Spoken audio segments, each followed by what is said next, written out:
Assalamualaikum warahmatullahi wabarakatuh. Perkenalkan, nama saya Nurul Aini. Saya dari kelas 11 IPA. Di sini saya akan mempresentasikan makalah tentang sel. Sel berasal dari kata sela yang berarti ruangan berukuran kecil. Maka sel merupakan unit struktural dan fungsional terkecil pada makhluk hidup.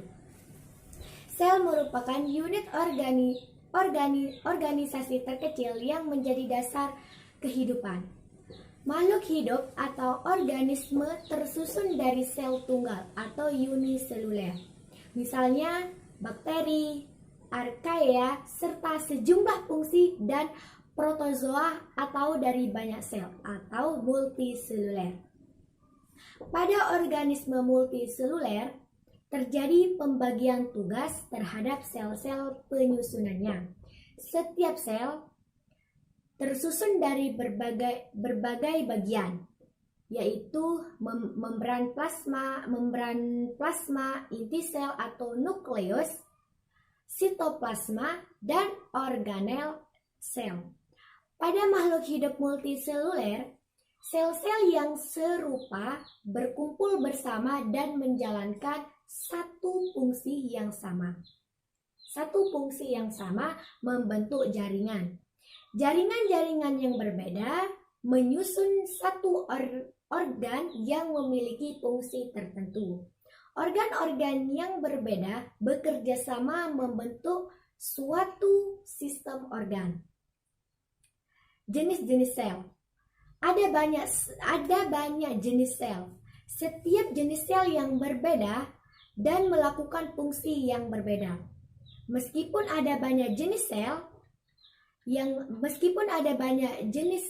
berbeda-beda, mereka sering dibagi menjadi dua kategori utama, yaitu sel prokariotik dan sel eukariotik. Sel prokariotik adalah sel kecil tanpa nukleus. Organisme yang terbentuk dari sel prokariotik sangat kecil, seperti bakteri. Ada tiga daerah utama dari sel prokariotik, yaitu yang pertama, perlindungan luar atau amplop dari sel. Amplop terdiri dari dinding sel, membran sel, dan kapsul. Yang kedua, flagela. Flagela merupakan pelengkap berbentuk seperti cambuk yang dapat membantu sel untuk bergerak. Yang ketiga, bagian dalam sel yang disebut sitoplasma. Bagian dalam sel meliputi nukleoid, sitoplasma, dan ribosom. Yang kedua yaitu sel eukariotik. Biasanya jauh lebih besar dan lebih kompleks dari sel prokariotik. Mereka memiliki inti sel yang didefinisikan sebagai rumah bagi DNA. Ini adalah jenis sel kita tumbuh pada hewan dan tumbuhan. Fungsi sel. Tumbuhan, hewan, dan manusia makhluk hidup yang lain tersusun dari sel. Sel dapat dianggap sebagai kantung, meskipun kenyataan lebih rumit dari sekedar kantung. Kantung tersebut tersusun dari dua lapisan, membran fosfolipid yang bersifat selektif permeabel, yang berarti hanya molekul tertentu aja yang dapat masuk dan keluar sel. Sel pada dasarnya mengandung sitoplasma atau plasma di dalam sel dan nukleoplasma atau plasma yang ada dalam inti sel. Sitoplasma berisi sitosol atau cairan plasma dan organel sel, sedangkan nukleoplasma berisi cairan inti sel. Anak inti atau nukleus dan kromosom yang mengandung DNA. DNA merupakan molekul pembawa informasi genetik yang pada saat tertentu paketkan menjadi kromosom. Sekarang kita lanjut ke bagian-bagian sel. Yang pertama, membran plasma atau membran sel. Membran plasma memiliki struktur lembaran tipis. Membran plasma atau membran sel bersifat dinamis dan asimetris. Yang kedua, inti sel atau nukleus. Inti sel merupakan bagian-bagian sel yang paling mencolok di antara organel-organel di dalam sel. Dan yang selanjutnya adalah fungsi inti sel adalah sebagai berikut. Yang pertama, mengendalikan proses berlangsungnya metabolisme di dalam sel. Yang kedua, menyimpan informasi genetik atau gen dalam bentuk DNA. Dan yang ketiga, mengatur kapan dan di mana ekspresi gen-gen harus dimulai, dijalankan, dan diakhiri. Yang keempat, tempat terjadi replikasi atau perbanyakan DNA dan transkripsi atau penguntipan DNA. Yang selanjutnya adalah sitoplasma. Sitoplasma atau cairan sel adalah matriks yang berada di bagian dalam membran plasma, tetapi di luar nukleus. Sitoplasma tersusun dari sitolos yang bersifat koloid, sitoskeleton atau rangka sel, dan organel-organel. Fungsi sitoplasma adalah sebagai berikut. Yang pertama, tempat terjadinya metabolisme sitosilik. Yang kedua, tempat penyimpanan bahan kimia yang berguna bagi metabolisme sel. Yang ketiga, sarana atau fasilitator agar organel tertentu di dalam sel dapat bergerak. Hal ini dikarenakan adanya aliran sitoplasma. Yang selanjutnya adalah ribosom. Ribosom merupakan butiran kecil nukleoprotein yang tersebar dalam sitoplasma.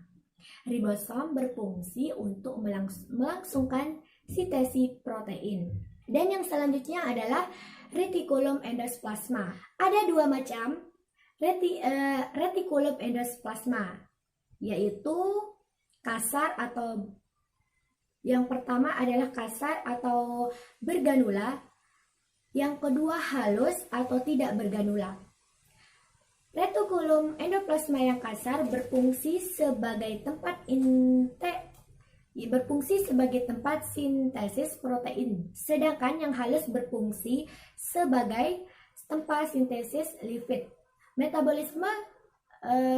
Metabolisme karbohidrat dan detoksifikasi, penghilang racun, dan obat-obatan. Golgi atau aparatus Golgi.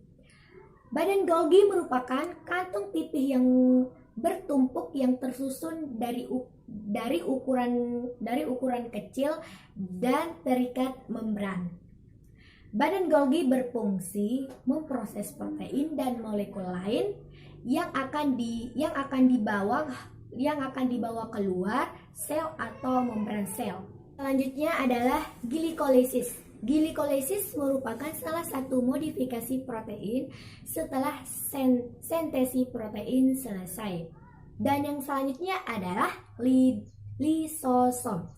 Lisosom sendiri merupakan vesikel membran berkantung yang mengandung enzim-enzim hidrolitik yang bekerja pada kondisi asam. Lisosom berfungsi mencerna makromolekul secara interseluler dan merusak sel-sel asing. Yang selanjutnya adalah peroksisom. Peroksisom berbentuk seperti lisosom, berisi enzim oksidatif dan katalase. Dan yang selanjutnya adalah mitokondria. Mitokondria sendiri merupakan penghasil energi karena berfungsi untuk respirasi. Mitokondria mempunyai sifat plastis. Artinya, bentuknya mudah berubah. Perbedaan sel hewan dan sel tumbuhan. Yang pertama, tidak memiliki dinding sel. Sedangkan sel tumbuhan memiliki dinding sel dan membran sel. Yang kedua, sel hewan tidak memiliki plastida. Sedangkan sel tumbuhan umumnya memiliki plastida. Yang ketiga, sel hewan memiliki lisosom. Sedangkan sel tumbuhan tidak memiliki lisosom. Yang keempat, sel hewan memiliki sentrosom. Sedangkan sel tumbuhan tidak memiliki sentrosom. Yang kelima, sel hewan timbunan zat berupa lemak dan glikogen. Sedangkan sel tumbuhan timbunan zat berupa pati. Yang keenam, sel hewan bentuk tidak tetap, sedangkan sel tumbuhan bentuk tetap. Yang ketujuh, sel hewan pada hewan tertentu memiliki vakuola ukuran kecil sedikit, sedangkan sel tumbuhan memiliki vakuola ukuran besar dan banyak. Sekian video dari saya, lebih kurangnya saya mohon maaf. Dan bila ada yang kurang jelas, silakan chat lewat pribadi atau di grup. Dan terima kasih. Assalamualaikum warahmatullahi wabarakatuh.